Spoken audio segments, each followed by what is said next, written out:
चीन ने एक्सप्लिसिटली बोल दिया कि 2049 में जो उनका 100 ईयर ऑफ इंडिपेंडेंस है वो दुनिया की सर्वश्रेष्ठ इकॉनमी बन जाएगी, सर्वश्रेष्ठ पावर भी बन जाएंगे। अभी तो एक ही पावर है, अमेरिका है। तो अमेरिका ने कहा अरे इसका मतलब हम नहीं रहेंगे, तो अब कंपटीशन चालू करना है। आप को जान के आश्चर्य होगा, जून 2024 में चीन का goods trade surplus record high पे था। पिछले कुछ दशकों में 1980, 90, 2000, 2010 सबके दशक में चीन में हर समय ओवर कैपेसिटी रही है, वेस्टफुल मैन्युफैक्चरिंग रहा है। आपको आश्चर्य होगा 1986 में 1986 में चीन में 50 मिलियन टन स्टील बना, काफ़ी बड़ा अमाउंट। उसमें से मात्र 5 मिलियन टन यूज़फुल था। अच्छा। क्योंकि कम्युनिस्ट एरा में वॉल्यूम बनाने पे टारगेट होते थे, हमने बना दिया भाई, यूज़ नहीं करना मत करो। उनको 20 million ton 2 crore ton steel import करना पड़ा अपने डोमेस्टिक डिमांड के। 1996 में उनके पास इतनी स्पेयर कैपेसिटी थी कि उनके पास 16 million TVs, 1.6 crore televisions warehouses में पड़े थे, 2 करोड़ बाइसिकल्स वेयर हाउसेज में पड़े थे, 1.3 billion shirts, 130 crore shirts warehouses में पड़े थे। जब उनको इसका कुछ करना था, उन्होंने डंप करना शुरू किया। तो जो एशियन फाइनेंशियल क्राइसिस हुई थी, लोगों का मानना है कि ये इसमें इसका भी हाथ था।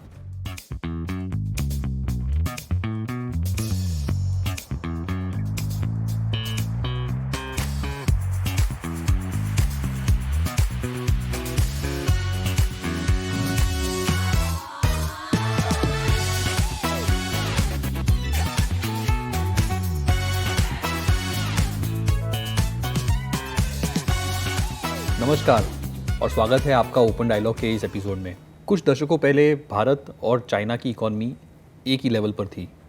आज चाइना की इकॉनमी हमसे करीबन 5 गुना बड़ी है। चाइना की इकॉनमी की ग्रोथ का बुनियाद उसके एक्सपोर्ट्स और मैन्युफैक्चरिंग सेक्टर में है। चाइना को विश्व का मैन्युफैक्चरिंग हब माना जाता है और विश्व का 1/3 मैन्युफैक्चरिंग जो है आज चीन में हो रहा है। पिछले कुछ वर्षों में चाइना प्लस वन की स्ट्रैटेजी के बारे में काफ़ी चर्चा हुई है। काफ़ी देश, काफ़ी कंपनियां चाइना प्लस वन स्ट्रैटेजी के बारे में बात कर रहे हैं। पर ये चाइना प्लस वन की स्ट्रैटेजी क्या भारत की मदद कर सकता है? आगे इस स्ट्रैटेजी के दौरान क्या होगा? भारत के क्या रिएक्शन होना चाहिए और चीन किस तरह से रिएक्ट करेगा? ये बात करने के लिए आज हमारे साथ जुड़े हैं नीलकंठ मिश्रा। नीलकंठ, स्वागत है आपका। धन्यवाद। नीलकंठ, ये चाइना प्लस वन की स्ट्रैटेजी के बारे में बात करने के पहले आपसे जानना चाहेंगे कि एक ये थोड़ा सा हिस्टोरिकल पिक्चर बताइए थोड़ा कि चाइना की जो ग्रोथ हुई है और जो ज़बरदस्त ग्रोथ हुई है उसके पीछे का राज क्या है और क्या हुआ है वहाँ पे? देखिए, एक तो ये है कि चीन की जो इकोनॉमिक स्ट्रक्चर है, जो उनकी अर्थव्यवस्था है, उसका ढांचा है, वो बाकी इकोनॉमी से, देशों से बहुत अलग है। वहाँ तो एक है कि वहाँ डेमोक्रेसी नहीं है, तो जो कुछ वो पार्टी के एल्डर्स हैं, पार्टी का स्ट्रक्चर है, उन्हीं को डिसाइड करना होता है कि क्या करना है। और वहाँ पे एक चीज़ होती है जो पहले भी हमने चर्चा की है इस विषय में कि एक फाइनेंशियल रिप्रेशन, जो सिस्टमैटिक फाइनेंशियल रिप्रेशन। कहने का मतलब कि कुछ लोगों को, आप जैसे जो रूरल एरियाज़ के लोग हैं, उनको आप कि अगर आपको शहर आना है तो आपके सब राइट्स गायब हैं। आपको कोई भी हायर कर सकता है, कोई भी फायर कर सकता है। आपकी फैमिली को शहर से दूर रहना होगा तो उससे कॉस्ट कम हो जाते हैं। तो इससे क्या होता है कि कलेक्टिव जो इनकम है, जो देश की इनकम है, आय है, वो बहुत ज़ोर से बढ़ती है। लेकिन बहुत बड़ी जनसंख्या उनकी, वो उनके बेनिफिट से दूर रहती है। तो जैसे ली कचियांग जो उनके प्रीमियर थे 2020 में, उन्होंने कहा था कि 60% चाइना की आबादी 2020 में भी $140 प्रति महीना के इनकम से कम पे जी रही थी। सो ये एक बहुत बड़ा डिफरेंस है भारत और चीन और किसी भी डेमोक्रेटिक सोसाइटी और चीन में। चीन ने एक बहुत अच्छा काम जो किया कि वो उन्होंने डिसेंट्रलाइज किया। तो डिसीजन मेकिंग, वैसे हम लोग सब लोग वो डेंग झाओपिंग और हु जिनताओ और शी जिनपिंग के बारे में बात करते हैं, बट चाइना का कंट्रोल है वो लोकल गवर्नमेंट के लेवल पे है। तो जो म्यूनिसिपल गवर्नमेंट्स हैं, जो शहर की सरकार है, रूरल गवर्नमेंट्स हैं, इन लोगों के पास बहुत अथॉरिटी होती है। अब इस डी कंट्रोल के कारण, क्योंकि ये सब ये पार्टी के वर्कर्स हैं, पार्टी के वर्कर्स ने बहुत पैसे बनाए, बहुत सिस्टमैटिक करप्शन हुआ, बट ये करप्शन इकोनॉमिक ग्रोथ के लिए बेनिफिशियल था। तो उन्होंने जो भी बाहर से कंपनियां आई उनको उन्होंने कहा आपको ज़मीन चाहिए ये लीजिए, आपको 500 वर्कर चाहिए ये लीजिए, अच्छा इनमें से 200 वर्कर नहीं चाहिए ठीक है आप निकाल दीजिए हम संभाल लेंगे, आपको पोल्यूट करना है हम करने देंगे, आपको सस्ती बिजली चाहिए हम दे देंगे। इस लोकल लेवल आप कहें गवर्नमेंट एंटरप्रेन्योरशिप के कारण वहाँ पे बहुत सारे इकोनॉमिक फोर्सेज ऐसे अनलॉक हुए जिनको कि रेप्लिकेट करना बहुत मुश्किल है। बिल्कुल। तो इवन दो आई थिंक हमें चीन से बहुत कुछ सीखना चाहिए कि किस तेज़ी से उन्होंने अपने रिफॉर्म्स लाए, उन्होंने अपने आइडियोलॉजिकल रिजर्वेशंस को अलग रखा और देखा कि भाई अभी हमें इकोनॉमिक ग्रोथ चाहिए तो हम इकोनॉमिक ग्रोथ करेंगे। और जिस तेज़ी से उन्होंने शहरों का विकास किया, जब आप एक गरीब इकॉनमी, एक मिडिल इनकम इकॉनमी और एक रिच इकॉनमी को, डेवलप्ड इकॉनमी को कंपेयर करते हैं तो सबसे बड़ा अंतर होता है कि उसमें कैपिटल स्टॉक कितना है। सो एक तो देखिए ह्यूमन कैपिटल है कि भाई आदमी को स्किल है कि नहीं, उसकी नॉलेज है कि नहीं, उसका हेल्थ कैसा है, वो कितनी मेहनत कर सकता है, पर साथ ही साथ कि वो कैसे घर में रह रहा है, उसको घर में मुश्किल से रह रहा है कि कंफर्ट से रह रहा है। जैसे भाई यहाँ बहुत बारिश हो रही है, अब वो अगर आधे लोग इसी चिंता में रहें कि भाई हमारी छत टपक रही है उसको कैसे कंट्रोल करें, तो वो काम नहीं कर रहे हैं, वो सीख नहीं रहे हैं। तो housing is a very important part of the capital stock. वैसे ही अर्बन इंफ्रास्ट्रक्चर कि अगर आपको पॉइंट ए से पॉइंट बी से मुझे यहाँ आने में अगर 7 मिनट का रास्ता है, मुझे अगर 20 मिनट टैक्सी मिलने में और 20 मिनट यहाँ आने में लगते हैं तो वो 35 मिनट बर्बाद हो गए। तो अर्बन इंफ्रास्ट्रक्चर को आपने कैसे इम्प्रूव किया है। और वैसे ही प्रोडक्शन मशीनरी की वो फैक्ट्रीज़ हैं, रोबोट्स हैं, सॉफ्टवेयर है, तो इन चीज़ों को का डेवलपमेंट कितनी जल्दी हो सकता है, तो ये चीन ने बड़े अच्छे से किया है। तो उन्होंने जैसे हाउसिंग स्टॉक का डेवलपमेंट उनके रियल एस्टेट मार्केट में जो उन्होंने ऑफ कोर्स उन्होंने इतना अच्छे से कर दिया, कोई ज़्यादा एक्सेस कर दिया, बट काफ़ी हाउसिंग स्टॉक बनाया। तो उस हाउसिंग स्टॉक को बनाने में बहुत इनकम जनरेट होता है, बहुत सारा वेल्थ जनरेट होता है। वैसे ही क्योंकि शहरों को इंडिपेंडेंस दी गई, उनको फिजिकल रिसोर्सेज मुहैया कराए गए, उस कारण से शहरों का इंफ्रास्ट्रक्चर डेवलपमेंट काफ़ी तेज़ी से हुआ है। जैसे हमारे मुंबई में आप देखें कि अभी ये कोस्टल रोड बन रहा है, मेट्रो रेल बन रही है। इससे जब ये अभी कोस्टल रोड का भी एक ही पार्ट लॉन्च हुआ है और लोग अब बात कर रहे हैं कि यहाँ से नरीमन पॉइंट जाने में कितना कम समय लगता है। आप समझें कि जब मेट्रो रेल चालू हो जाएगी तो क्या होगा। बट यही चीज़ हमें 1000 शहरों में करना है और हम 1000 शहरों में नहीं कर सकते क्योंकि हमारा पॉलिटिकल स्ट्रक्चर वैसा नहीं है। तो बहुत सारे लेसन्स हैं जो हम चीन से सीख सकते हैं, बट बहुत सारी चीज़ें ऐसी भी उन्होंने की हैं जिनको कि हम रेप्लिकेट नहीं कर सकते हैं और शायद नहीं करना भी चाहिए। बिल्कुल। सो अब नीलकंठ, अब आते हैं अपने टॉपिक पर, जो ये चीन +1 या चाइना +1 की जो बात चल रही है, तो इसका ओरिजिन क्या है और ये कहाँ से आया है? ये जब 1980 के दशक में जब चीन की इकॉनमी खुल रही थी तो वही लोकल गवर्नमेंट्स काफ़ी एंटरप्रेन्योरल इंस्टिंक्ट दिखाते हुए उन्होंने काफ़ी अपनी एनर्जी दिखाई और बाहर से मैन्युफैक्चरर्स को खींचने की कोशिश कर रहे थे।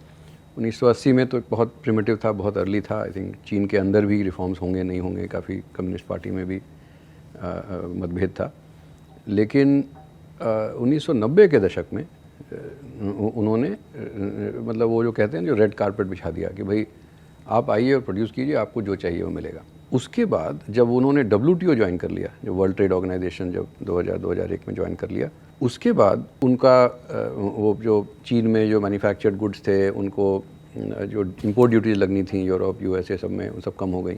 आपको ये जान के आश्चर्य होगा कि 2004 में जो चीन के गुड्स का एक्सपोर्ट था, निर्यात था, वो उसका 60% ग्लोबल मैन्युफैक्चरर्स के थ्रू हो रहा था। तो क्या हुआ कि जो बड़े मैन्युफैक्चरर्स थे ग्लोबली, उनको लगा कि चीन में बहुत सस्ते वर्कर मिलते हैं, उन लोगों को उन्होंने ज़मीन फ्री की मुहैया कराई हुई है, इंफ्रास्ट्रक्चर इतना बढ़िया बनाया हुआ है और सप्लाई चेन्स को सभी को एक ही जगह इकट्ठा कर लिया। जैसे कुछ शहर हैं जो मोजे बनाते हैं, कुछ शहर है जो मोटरसाइकिल बनाते हैं, कुछ शहर है जो पोर्सलेन बनाते हैं। क्योंकि अब वो वहाँ पे एक्सपर्टीज़ हो गई है, वो पूरे सप्लाई चेन, बड़ी कंपनी, छोटी कंपनी सब एक ही जगह पे हैं, तो सब कुछ बड़ी आसानी से बहुत कम समय में मिल जाता है। तो ऐसा मैन्युफैक्चरिंग एनवायरनमेंट रेप्लिकेट करना कहीं पे भी बहुत मुश्किल था। तो बहुत सारे ग्लोबल मैन्युफैक्चरर्स वहाँ पहुँच गए। फिर 2 चीज़ें हुई करीब 2016-17 के आसपास।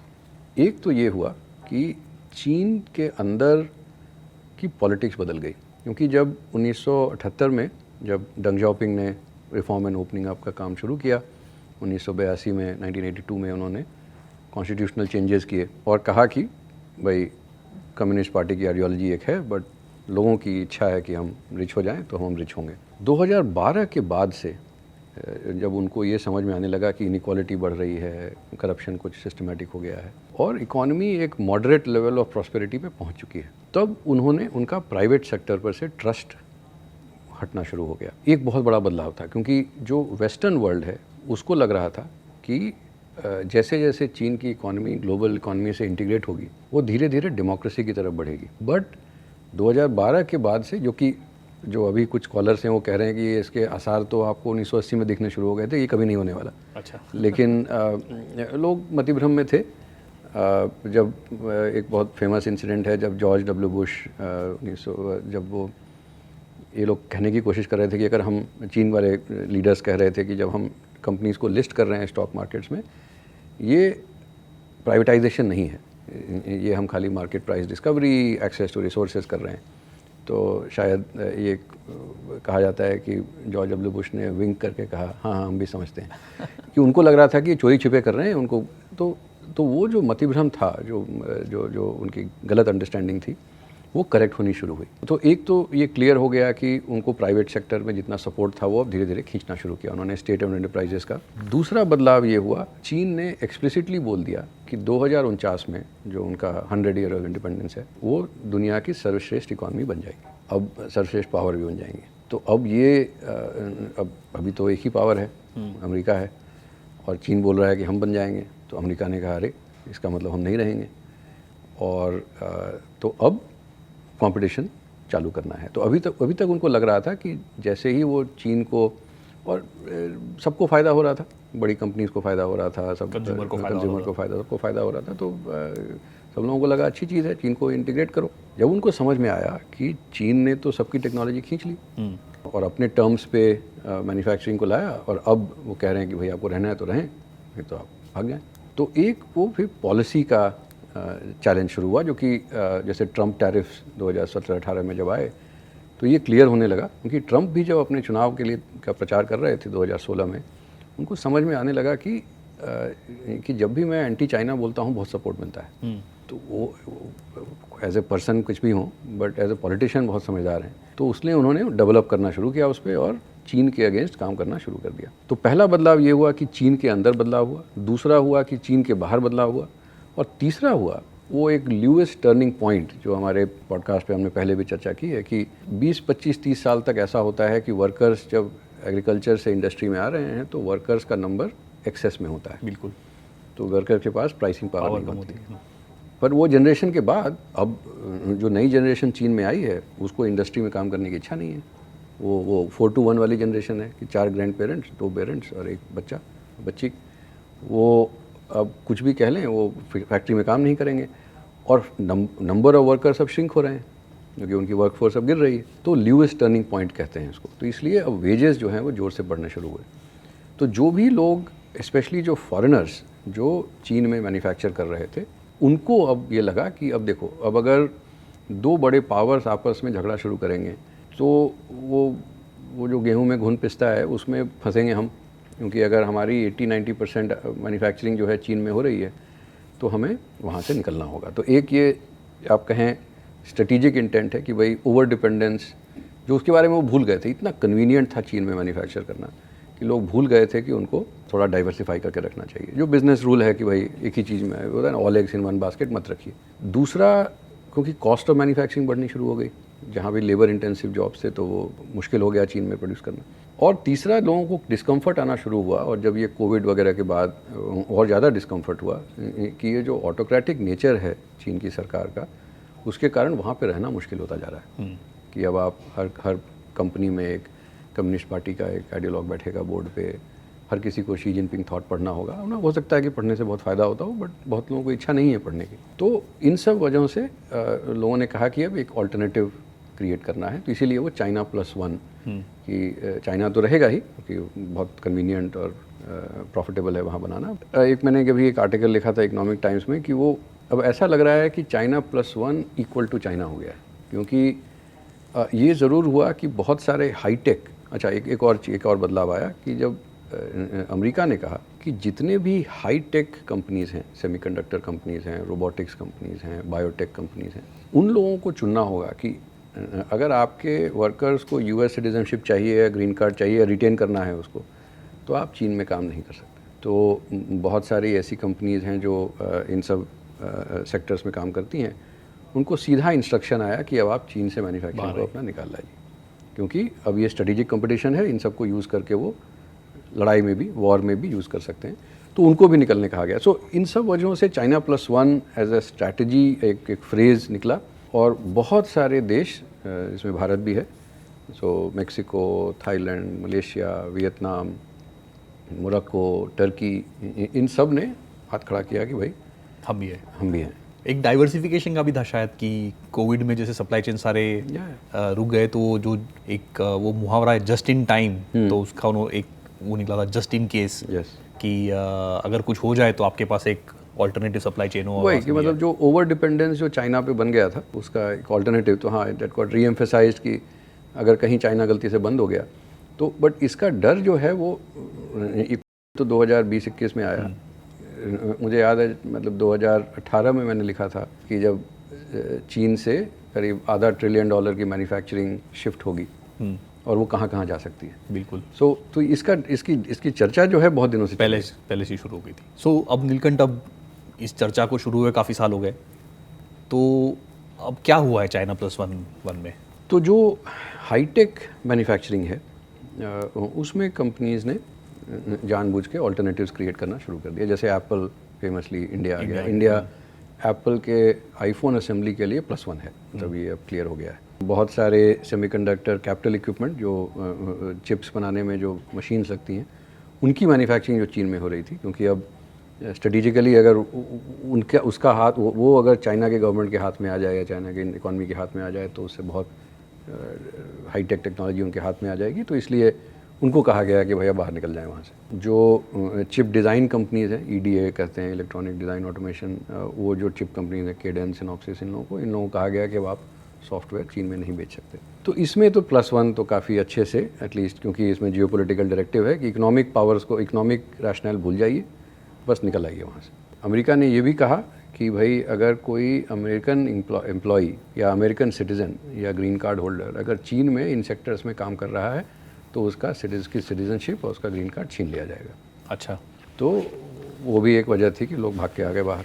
जो लेबर इंटेंसिव सेक्टर्स हैं जहाँ पे मशीन से ऑटोमेशन नहीं हो सकता, जैसे कुछ भी हो, वो जब फ़ोन की जो फाइनल असेंबली होती है उसमें पतले फिंगर्स, थोड़ा डेफ्ट, वो रोबोट्स को ट्रेन करने में बहुत समय लगेगा, इसलिए वो बहुत लेबर इंटेंसिव है। इसलिए फ़ोन असेंबली जो है वो चाइना से बाहर शिफ्ट हो रही है और चाइना विलिंगली वो सीड कर रहा है।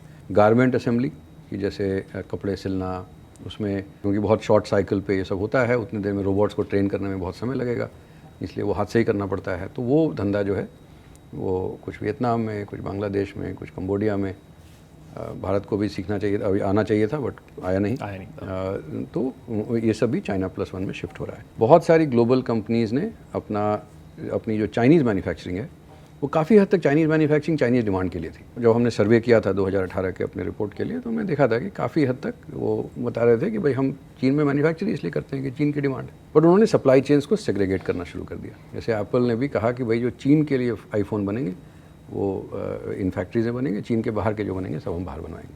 तो ये प्रोसेस चल रहा है। बट इसके बीच में एक समस्या ये आ गई है कि जो चीन के मैन्युफैक्चरर्स हैं उन लोगों ने ज़बरदस्त मार्केट शेयर गेन करना शुरू कर दिया है। तो अब ये हो रहा है कि जो मैंने कहा कि वो चाइना +1 इक्वल टू चाइना, तो आप समझ लें कि अगर 2020 में, अगर जो कोविड के जस्ट पहले या कोविड के बीच में भी, अगर चाइना की मैन्युफैक्चरिंग आउटपुट कुछ 35% थी, जैसे आपने भी कहा 1/3 थी, वो मेरे हिसाब से 2 से 3% बढ़ गई है। घटने के बगैर वो जो है वो बढ़ गई है। करेक्ट। और इसकी वजह काफ़ी है। एक ये है कि जो भी ग्रोइंग इंडस्ट्रीज़ हैं, जैसे अभी आप देखें दुनिया में किस चीज़ का डिमांड बहुत ज़ोर से बढ़ रहा है। एक है रिन्यूएबल एनर्जी, सोलर पावर, बिल्कुल। दूसरा है बैटरी एनर्जी स्टोरेज, तीसरा है इलेक्ट्रिक व्हीकल्स, चौथा है हाई टेक्नोलॉजी, चिप्स का यूज़ जो है वो मतलब हर कैमरा में, हर डिवाइस में, रोबोट्स। चीन ने पिछले 15 वर्षों में इसमें इतना पैसा झोंक दिया है कि कुछ कुछ सेक्टर्स में उनका 90% प्लस मार्केट शेयर है। अब अगर उस सेक्टर में डिमांड ग्रो कर रहा है तो ऑब्वियसली अगर किसी का 90% मार्केट शेयर है उसमें तो वो ग्रो करेगा ही। तो ग्रो करेगा ही। तो हुआ क्या है कि ग्लोबल मैन्युफैक्चरिंग जो 2020 के लेवल से करीब 8-9% ऊपर आई है, चीन की मैन्युफैक्चरिंग जो है वो 35% ऊपर हो गई है, क्योंकि उनकी ग्रोथ जो है वो चलती जा रही है। अब भारत के भी मैन्युफैक्चरिंग बढ़ी है तो, बट हमारा बेस बहुत स्मॉल है तो इसलिए वो तो बढ़ना भी चाहिए, पर बढ़ेगा, तो और बढ़ेगा। पर यूरोप में, जापान में, बहुत हद तक आसियान में, आपको जान के आश्चर्य होगा कि जून 2024 में चीन का goods trade surplus record high पे था। अच्छा, तो लोगों को लग रहा सारा था, लॉकडाउन चल रहा था तब, और आपको आश्चर्य होगा, लोग ये सोच रहे थे कि क्योंकि चीन के पास तो वर्कर ही नहीं है। हाँ। अब चीन का जो करंट अकाउंट सरप्लस था, यानी कि वो ज़्यादा प्रोड्यूस करते थे और कम कंज्यूम करते थे, अब जो उनकी आबादी बूढ़ी हो रही है, वर्कर्स कम हो रहे हैं, तो उनका कंजम्पशन बढ़ता रहेगा क्योंकि आबादी तो है, और प्रोडक्शन कम होगा क्योंकि वर्किंग एज पॉपुलेशन गिर रही है, लेकिन वो हो नहीं रहा।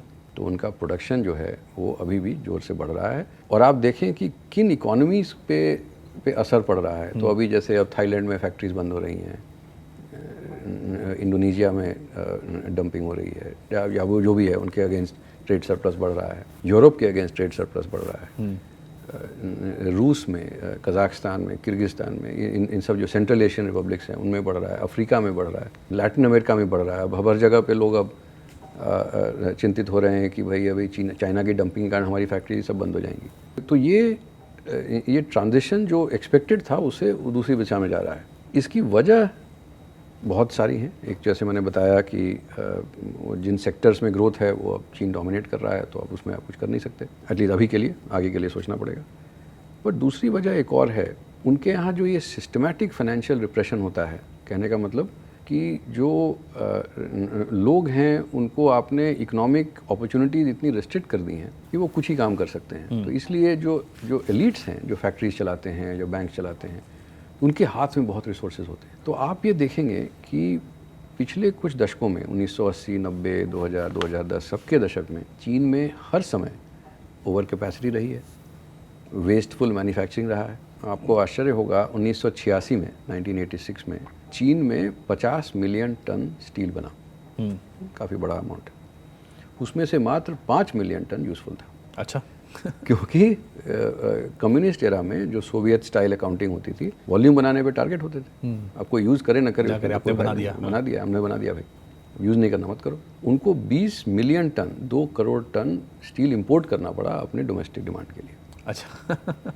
1996 में उनके पास इतनी स्पेयर कैपेसिटी थी कि उनके पास 16 million TVs, 1.6 crore televisions warehouses में पड़े थे, 2 करोड़ बाइसिकल्स वेयर हाउसेज में पड़े थे, 1.3 billion shirts, 130 crore shirts warehouses में पड़े थे। जब उनको इसका कुछ करना था, उन्होंने डंप करना शुरू किया। तो जो एशियन फाइनेंशियल क्राइसिस हुई थी, लोगों का मानना है कि ये इसमें इसका भी हाथ था। अच्छा।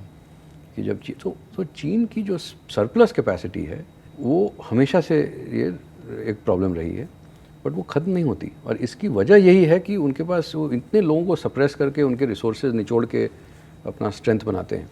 तो क्या हुआ है पिछले 4 वर्षों में, मतलब मार्च 2020 से मार्च 2024 तक, लेंडिंग टू इंडस्ट्री, जो medium to long term loans to industry, जो फैक्ट्रीज़ हैं उनको जो आप लोन्स दे रहे हैं, 1.9 ट्रिलियन डॉलर से बढ़े।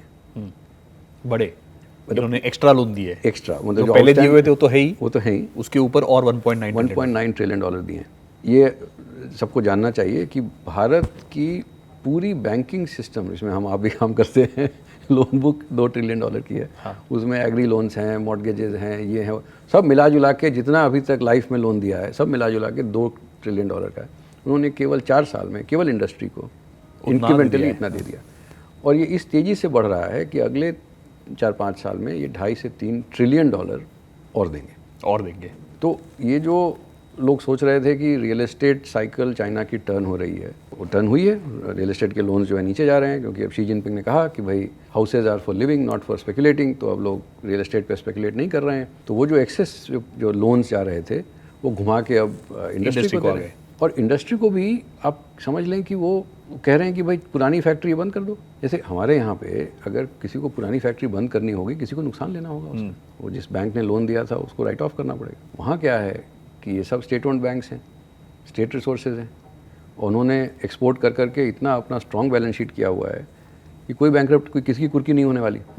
तो चले जा रहा है और ये खत्म नहीं होगा। अगर हो सकता है कि 15-20 वर्षों में ये जो इनएफिशिएंट कैपिटल एलोकेशन है इसका नुकसान दिखना शुरू हो जाए, मेरे ख्याल से होगा। मतलब ये इकोनॉमिक थियरी तो यही कहती है, बट 15-20 वर्ष बहुत होते हैं। जैसे आप देखें जब कोल्ड वॉर चल रहा था, अब क्या हुआ कि 1960 में लग रहा था कि सोवियत यूनियन वीक हो रहा है।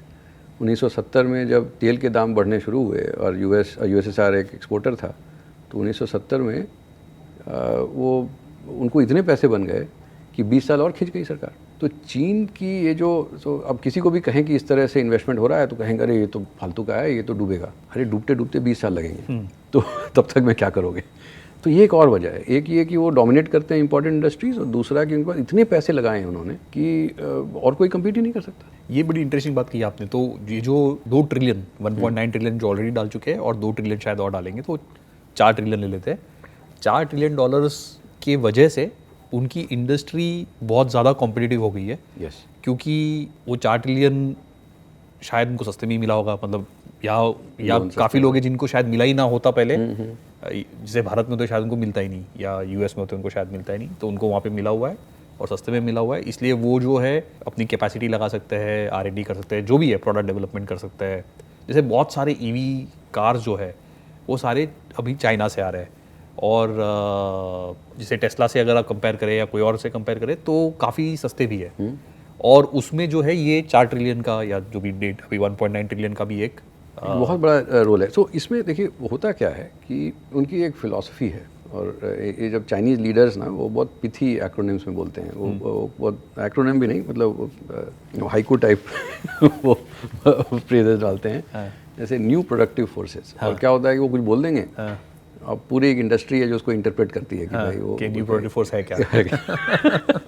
तो एक बहुत हद तक जैसे वो कहते हैं ना, वो धार्मिक कोई मैसेज आता है उसको लोग उस पर व्याख्या करते हैं दशकों तक। तो वो अब लोगों को समझ में आ रहा है कि न्यू प्रोडक्टिव फोर्स ये है कि अब रियल एस्टेट में नहीं, वो houses are not for speculation, तो उसको हम लोग अब यही लगाएंगे। क्या हुआ है, क्योंकि हर इंडस्ट्री में इतनी कैपेसिटी आ गई है कि हर चाइनीज़ कंपनी नुकसान कर रही है, लॉस कर रही है। जैसे आप सोचेंगे कि अगर सोलर पावर में उनकी कैपेसिटी और इतना डोमिनेंस है तो कंपनी बड़ी प्रॉफिटेबल होंगी, वो नहीं है। जब 2018 में हमने लिखा कि चीन जो है वो सोलर पावर में डोमिनेट करेगा और ये XYZ कंपनी है, इसका स्टॉक अच्छा करेगा, वो सब कंपनीज अभी लॉस मेकिंग हुई, क्योंकि वो बड़ी हो गई, बहुत अच्छी कंपनीज थी, बट इतना इन्वेस्टमेंट आया है किसी का पैसा नहीं बन रहा है। So return on assets Chinese industry का वो 2002 के लेवल पे पहुंच चुका है। और क्या होता है कि एट एन इकोनॉमिक लेवल, ये हमारा जो मतलब market faced economies, market facing economies हैं या मार्केट फोर्सेज बेस्ड इकॉनमीज हैं, हमें लगता है ये तो सस्टेनेबल नहीं है।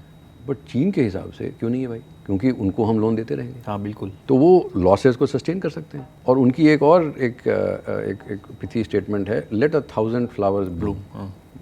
वो बहुत होता है, वो कभी कभार आइडियाज़ के लिए बोलते हैं, कुछ बोलते हैं, बट इंडस्ट्री के लिए ऐसा है कि आप अब जैसे 3-4 साल पहले आया, 2-3 साल पहले कि 50,000 कंपनीज सेमीकंडक्टर्स इंडस्ट्री में घुस रही हैं चीन में, मतलब वहाँ पर ये लोन मिल रहा है। लोन मिल रहा है। तो अब वो राइस ट्रेडिंग कंपनी, तो ये तो वो सब लोग घुस के कि भाई हम भी अब सेमीकंडक्टर बनाएंगे, सस्ते में लोन मिल रहा है, घुस जाओ। जो ये .com एरा में होता था कि आप जो भी कंपनी पीछे .com लगा दो। मेनिया तो बहुत सारे आए हैं, मतलब वो सब तो होता रहता है, बट अब हर किसी को करना है, सस्ते में लोन मिल रहा है, घुस जाओ यार, क्यों नहीं। हाँ। चल गया तो चल गया। और ऐसा भी नहीं है, जैसे जो माइक्रॉन जो बड़ी डीराम की कंपनी है, 1979 में जब वो बैंकरप्ट हो कुर्की में जा रही थी, तो उसको एक पोटैटो फार्मर ने बेल आउट किया था। अच्छा। तो आइडाहो में, इसलिए उसका बॉयजे आइडाहो में उसका हेडक्वार्टर है। हाँ। जो सैमसंग है वो भी कुछ राइस कुकर या कुछ बनाता था। बिल्कुल बिल्कुल। तो इसमें वैसा कुछ गलत नहीं है। लेकिन 50,000 कंपनी जाएंगी, उसमें से 45,000 बैंकरप्ट हो जाएंगी। लेकिन जो 5,000 बचेंगी, तो ये यही जो न्यू प्रोडक्टिव फोर्सेज है ना, कि ये जो आपने नेचुरल साइकिल ऑफ एवोल्यूशन ऐसे जोर से पकड़ा कि भाई इतना कॉम्पिटिटिव कर दो कि जो बचेगा, जो आपने जैसे कहा कि इलेक्ट्रिक व्हीकल्स हैं, अब वो चीन की इलेक्ट्रिक क्वालिटी भी अच्छी है क्योंकि उनको कम्पीट करना था। बिल्कुल। क्योंकि चीन के तो यही होता है कि सेंट्रल गवर्नमेंट चाह रही थी कि 3 बड़ी कंपनीज डोमिनेट करें, जैसे कोरिया में 2-3 कंपनीज हिंदई किया ये सब कर रही थी, उन्होंने कहा कि हम भी करेंगे, बट लोकल गवर्नमेंट की अपनी एम्बिशन थी। तो 130 कंपनीज काम कर रही थी, सबके सब लॉस बना रही थी, लेकिन लोकल गवर्नमेंट को बैंकरप्ट नहीं होने देंगे। तो जो भी कंपनी इसको सर्वाइव करती है वो ऐसी खूंखार और ऐसी कॉम्पिटिटिव होती है कि वो ग्लोबली जाके वो किसी को भी नॉक के खा जाएगी। इस चाइनीज़ स्ट्रैटेजी को काउंटर करना जो है वो बहुत मुश्किल, तो इसलिए भी उनकी कॉम्पिटिटिवनेस। तो ये जो एक्स्ट्रा लोन्स जाते हैं तो क्या होता है कि अब इनको कहा कि भाई ठीक है, पुरानी फैक्ट्री को राइट डाउन कर दो, जैसे अब स्टील का है, और स्टील ने कहा कि भाई आपको कैपेसिटी एक्सपेंशन का मौका नहीं दिया जाएगा, मतलब आप एक्स्ट्रा नहीं बना सकते। लेकिन अगर आपको अपनी पुरानी कैपेसिटी को जंग करना है और नई कैपेसिटी लगानी है, ये लीजिए पैसे। अब इसमें क्या है कि अब जैसे मान लीजिए कि आपने 1000 क्यूबिक मीटर का फर्नेस पहले लगाया हुआ था 20 साल पहले, जो अच्छा फर्नेस होता था। अब जो है 5000-6000 क्यूबिक मीटर का फर्नेस सबसे मॉडर्न होता है। उन्होंने कहा ठीक है, बंद कर दो उसको, 5000-6000 नया लगा लो। अब इससे क्या है कि कॉस्ट और कार्बन एमिशन ये सब घट से कम हो जाता है। ये ऑप्शन जो है दुनिया भर में किसी स्टील मैन्युफैक्चरर के पास नहीं है। उनको तो पुरानी जो एसेट लगा हुआ है उसको यूज़ कीजिए भाई। तो ये जो पॉसिबिलिटी ऑफ रिन्यूअल की आपको और इकोनॉमी का क्या होता है, जब जीडीपी आप देखेंगे, जब कैलकुलेट करते हैं कि कंपनी के अंदर जो वैल्यू ऐड हो रहा है वो कैसे जीडीपी में जाता है, प्रॉफिट प्लस वेजेस। इनका कहना है कि प्रॉफिट बनाने की ज़रूरत क्या है, आपको तो लोन हम ही दे रहे हैं, आप खाली इतना वैल्यू ऐड करें कि वेजेस आते रहें। तो ये इकोनॉमिक मॉडल जो है ये दुनिया में कहीं चलता नहीं है, तो इसीलिए कोई कम्पीट भी नहीं कर पा रहा। जैसे मान लीजिए कि अमेरिका को इसके अगेंस्ट ऐड करना है या यूरोप को ऐड करना है। अमेरिका तो चलिए उन्होंने कह दिया कि भाई WTO नॉर्म्स ये फॉलो नहीं कर रहे, हम भी नहीं करेंगे, अब चलो हम लगाएंगे सैंक्शन, टैरिफ लगाएंगे। यूरोप जो है थोड़ा रूल फॉलोइंग है, तो उन्होंने कहा कि भाई अब तो इन्वेस्टिगेशन करना पड़ेगा। अब उसमें समस्या ये है कि सब्सिडी दे कौन रहा है, जो कैलकुलेट कैसे करें, क्योंकि सेंट्रल गवर्नमेंट की सब्सिडी सब देखते हैं, वो लोकल गवर्नमेंट लेवल पे क्या सब्सिडी मिल रही है, कितना सस्ते में ज़मीन मिली, क्या मिला, और वो सप्लाई चेन में क्या सब्सिडी मिली। जैसे जो गाड़ी बनाने वाली कंपनी तो असेंबलर है, उसने ये कंपोनेंट लिया, वो कंपोनेंट लिया, यहाँ से बैटरी ली, यहाँ से मोटर लिया, जोड़ के बन गई गाड़ी। इतना सिंपल नहीं है बट मोटा मोटी। बट अब वो अगर बैटरी में भी सब्सिडी है, अगर वो उसके मोटर में भी सब्सिडी है, टायर में भी सब्सिडी है, उसके बॉडी में भी सब्सिडी है, एल्यूमिनियम में भी सब्सिडी है, तो भाई कैसे कैलकुलेट करोगे कितनी सब्सिडी है उसमें। तो ये सब कैलकुलेट करना ही मुश्किल है। तो हमने एक नोट लिखा था कि can the drawbridges be pulled fast enough. जैसे होता है ना कि भाई कोई आपको अटैक कर रहा है, वो जो किले वाला समय होता था कि भाई वो जो मोट के ऊपर एक दरवाज़ा होता था जैसे खुलता था, तो कोई अगर अटैक करने वाला था, अरे खींचो खींचो खींचो, तो बस ये कितनी जल्दी खींच सकते हैं, इसी पे कंपटीशन होने वाला है। और किसी को समझ नहीं आ रहा कि भाई खींचें कि ना खींचें, इससे फ़ायदा है कि नुकसान है। We will be the supreme power of the world. तो अमेरिका ने कहा तो हम क्या करेंगे। तो ट्रम्प बाबू आए, उन्होंने कहा कि भाई 2018 में उन्होंने ट्रम्प टैरिफ लगाए कि भाई अब जो भी हो जाए चीन के अगेंस्ट टैरिफ लगाएंगे हम। ट्रम्प टैरिफ के बाद भी जो परसेंटेज वैल्यू ऐड चीन का है of imports going to the US, ठीक ग्लोबली मैन्युफैक्चरिंग शेयर बढ़ रहा हो तो समझ में आ रहा है, क्योंकि वो जापान से, आसियान से, यूरोप से, अफ्रीका से मैन्युफैक्चरिंग शेयर खींच रहे हैं। अमेरिका में भी अब क्या हो रहा है कि वो बस 40 किलोमीटर बॉर्डर क्रॉस करके वियतनाम में फैक्ट्री बना ली। Thank you for listening in to this episode of open dialogue. I hope you enjoyed this as much as we've enjoyed bringing it to you. We are overwhelmed by the response that we've received and really look forward to your comments and feedback. Do like and subscribe to our channel to keep track of new episodes that are coming through. Thank you.